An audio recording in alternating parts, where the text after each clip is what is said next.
في ليلة مظلمة من عام 844 عندما كان البحر يغلي تحت ضوء القمر الغامض، ظهرت سفن الفايكنج في الأفق مثل وحوش البحر الخشبية.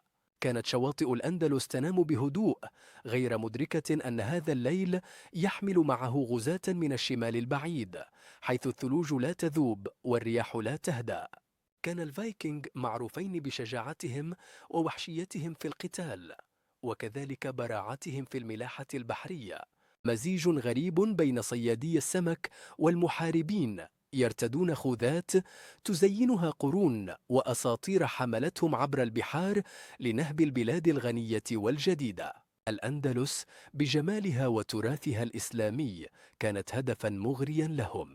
عندما اقتربت السفن من شواطئ الأندلس بدأت القصة. دخل الفايكنج من جهة الغرب بالقرب من مدينة إشبيلية، قدر عددهم بالمئات، وقد جلبوا معهم فؤوسهم الحادة وأسلحتهم الغريبة وأغانيهم المحملة بالروح الحربية. سكان المدينة الذين كانوا معتادين على تهديدات أخرى صدموا بمظهر هؤلاء الرجال غريبي الأطوار. تخيل الرعب في أعين السكان وهم يرون السفن تقترب، تسمع أصوات الطبول وصراخ المحاربين.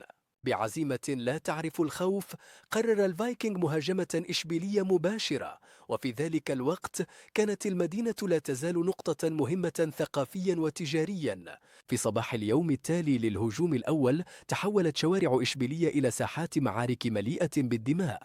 المنازل احترقت والمساجد دمرت، والأصوات التي كانت تملأ المدينة بالصلاة والأذكار تلاشت لصالح عويل السكان وصراخ المحاربين.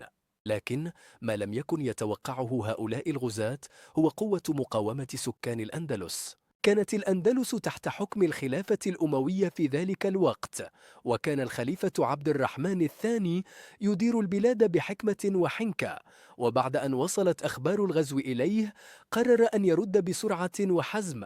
جمع عبد الرحمن جيشه وأعلن حالة الطوارئ، وأرسل قواته للدفاع عن المدينة وحماية شعبه. المواجهة بين الفايكنج وجيش الأندلس كانت أمرا ملحميا. استعرض الفايكنج شجاعتهم وقوتهم في القتال، لكن جيش الأندلس المسلح بالتكتيكات العسكرية والخبرة استطاع أن يغير مجرى الأحداث. استخدم المحاربون المسلمون رؤيتهم الاستراتيجية ومعرفتهم بالأرض، واستغلوا قوة حصون المدينة لإلحاق هزائم متتالية بالفايكنج. بعد أيام من القتال المستمر، تمكنت قوات الأندلس من استعادة السيطرة على إشبيلية. تم أسر العديد من الفايكنج، أما البقية فقد فروا إلى سفنهم مرهقين ومهزومين.